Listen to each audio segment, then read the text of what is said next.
We're excited to have Jess Bishop here on Megaphony, the loudspeaker show, and we're so honored to have him because he's a jack of all trades. You have seen his teaser for these shows because like we're going to have a series of interviews, and then he's going to be explaining all the things he does. He's a real jack of all trades. So let's list the things that he does. He's a songwriter. He is also a how do we say cinematographer, filmmaker, so to speak, because he's in the film industry. So and he does the art design. And I'm assuming he's also able to light a scene, work as a gaffer. We're going to be discussing this today in this first interview. We're going to be discussing the his filmmaking shenanigans, his filmmaking gigs. So, and then later on, we'll be discussing what he does, his other hobby and passion, which is photographing tornadoes. Yes, that's what you heard. He photographs tornadoes. Not only in the United States, but also he's been Latin America to photograph tornadoes. And he's also, he speaks more than one language. He speaks some Portuguese. So we're so excited to have this gentleman here. Yes, Jess Bishop, welcome to Megaphony. Thank you for having me on. It's an honor and a pleasure. And then so let's delve into filmmaking. Today we're going to be discussing filmmaking. What is your role in the film industry? Are you, because I called you a filmmaker. Do you consider yourself a filmmaker? Like, do you make films? Are you a cinematographer? What is your role in the film industry? Yeah, let me start out. I'll kind of give you a little bit of history because I had started out doing other things, and I kind of had a reset. I was living in Miami, Florida, and I'm from Oklahoma City. I was born and raised here, and I had moved away. My mother had become ill, and I moved back to take care of her. And I kind of took that time while I was taking care of her to do a career reset. And they have a film school here, and it's at a community college, which usually doesn't get a lot of recognition. But one of the people that worked there was a guy named Gray Fredrickson, and he is the producer of The Godfather. And I don't think there's anybody on the planet that hasn't heard of The Godfather. And so I started learning film there. I got a chance to mentor under one of the greats, and he actually had a production company here, and I got to work for him. I started out in art department, and I've literally worked every job in art department, from art director, production designer. I've done commercials, reality TV, everything. And so it kind of got me going down this path, and to be able to use Gray Fredrickson as a resource was just off the charts because, usually because he was here in Oklahoma City, I could call him, he would pick up the phone, I could text him, he would answer my text. I could go in his office and he would talk to me. And if he was still living in LA, there would be a line of people trying to get in. And as I progressed through this, I started kind of learn all these different things. And then I just reached the point that, I wanted to start making my own productions and doing my own films and things. And so right now I'm in the middle of, I'm waiting for chase season to be over, but I'd start a documentary down in Louisiana. And I uncovered another story that's huge, absolutely big.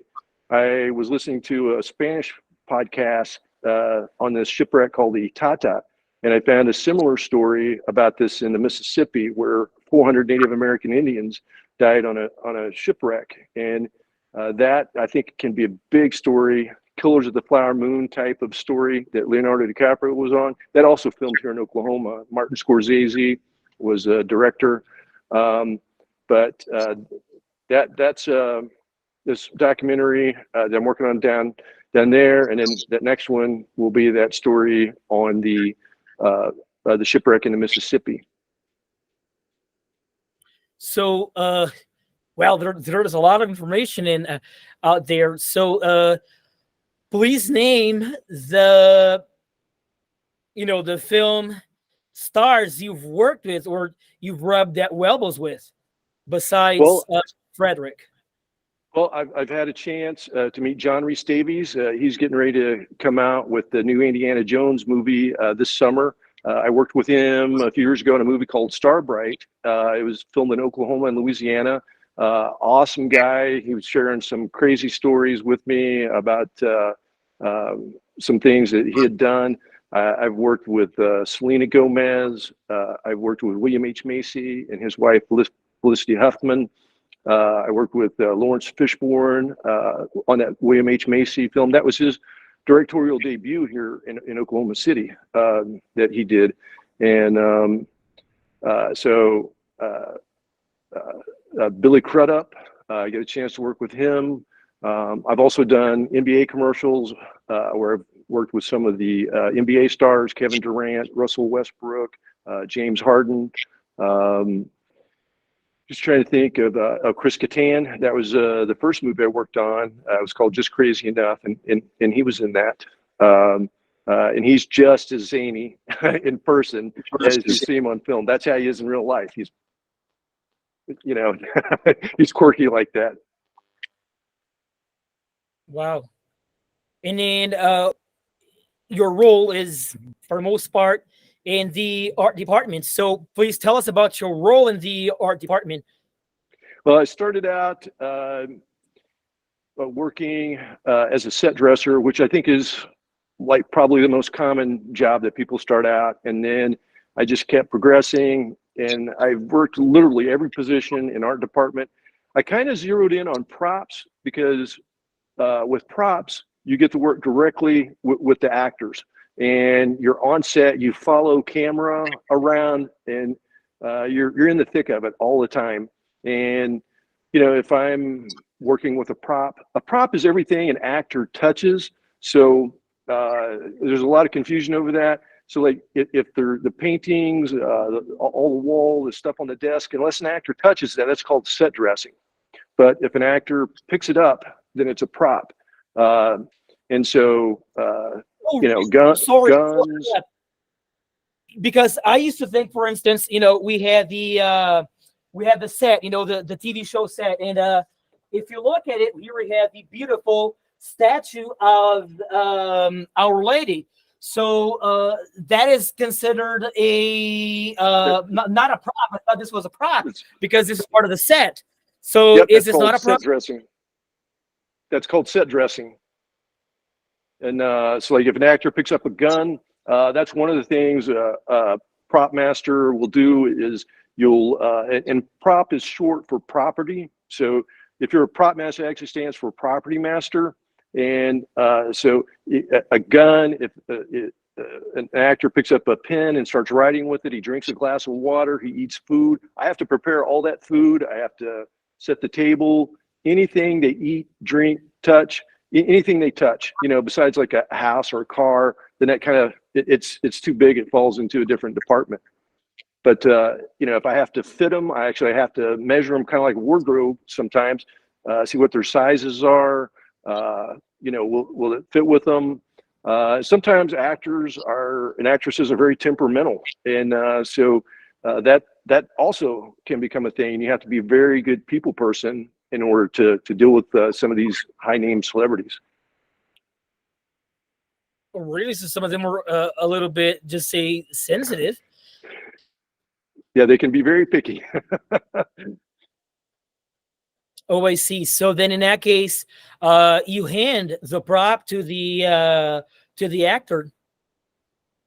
I had worked with the art designer, and this is a smaller show, and we had designed this whole spear, hand carved long. It was a fight scene, and the director, producer, the art director had all decided that they wanted this character to have it, and the character said that he didn't like it, and so that kind of started, a whole series of conversations. But dealing with actors and actresses, that can be a whole challenge. And if they don't want to use something, and if they're a big enough name, you have to work around that. And so it can become an issue. Oh, so you got to work around the. Mm-hmm. Oh yes. And then in that case, you said that the art department is one of the. It didn't put it that way, but that's how I kind of understood. That's how it came out to my ears.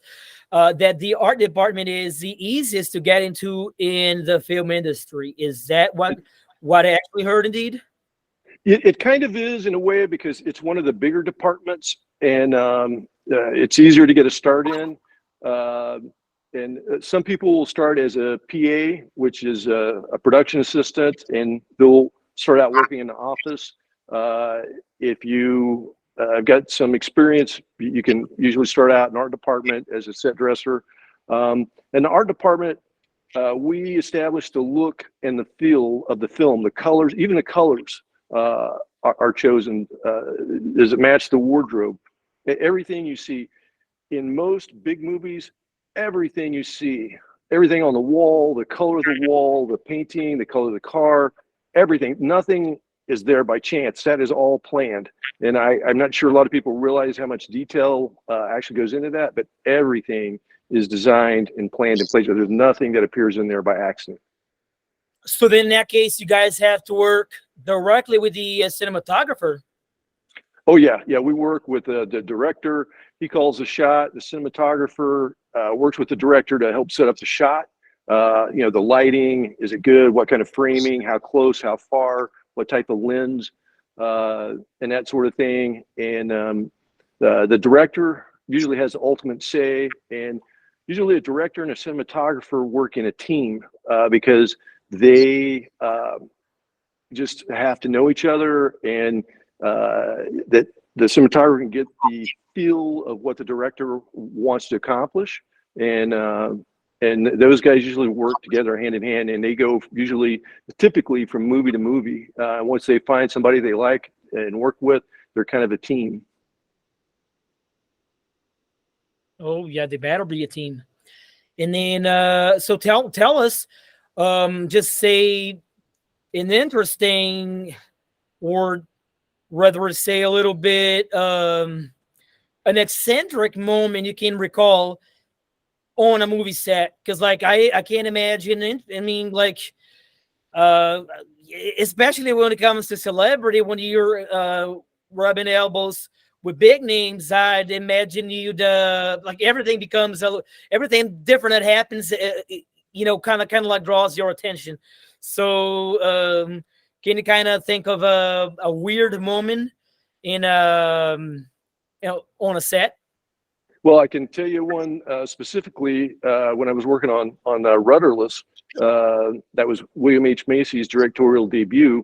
Selena Gomez was in that, and they were meeting inside a bar, and we're standing on the outside of the bar, watching the scene being filmed, and she could see us standing outside, and that upset her, and we all had to move out of her line of vision so she could concentrate and focus. And I've worked on a lot of sets. It's kind of unusual, but that was kind of a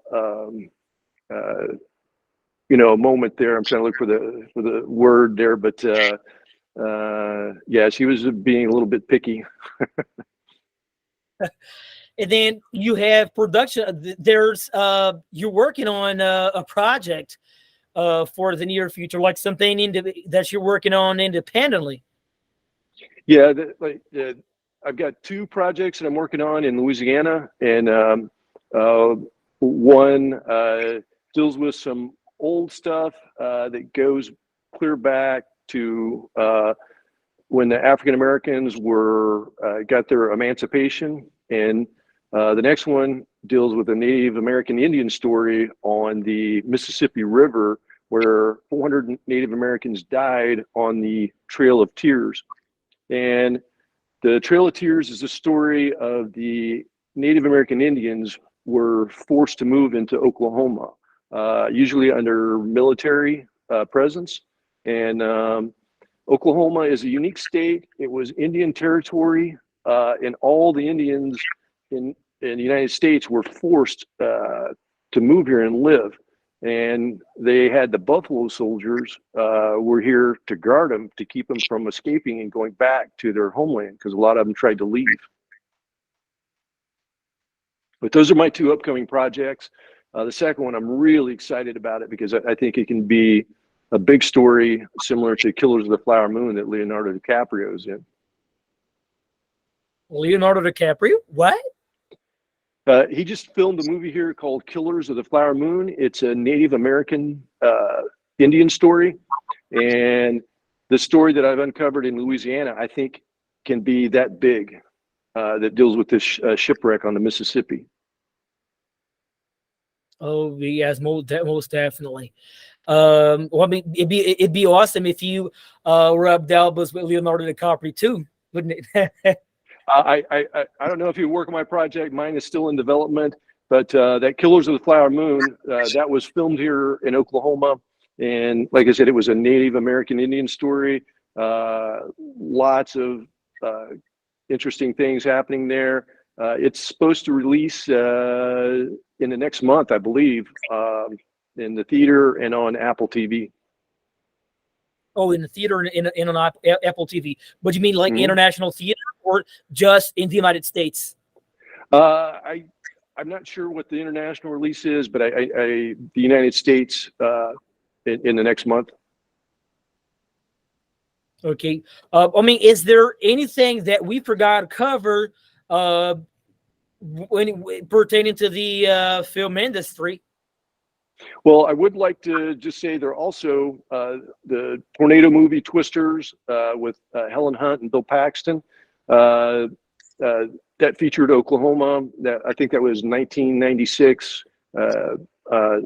Jan DeBont, I believe, was the director on that. They're doing the sequel to that movie right now in Oklahoma City. And I just got notice today that I'm going to be a storm chaser on that movie. I'll probably just be background, not a premier role, but I'm excited to be a part of it. Who wouldn't be? Anyway, thank you so much for this, for your time, and we're looking forward to the next episode where we'll be discussing your other passion, which is photojournalism, or as you call it, news photo. So you listeners and viewers, stick around for the next episode, the next conversation with Jess Bishop. Well, thank you for having me on. I'm looking forward to it.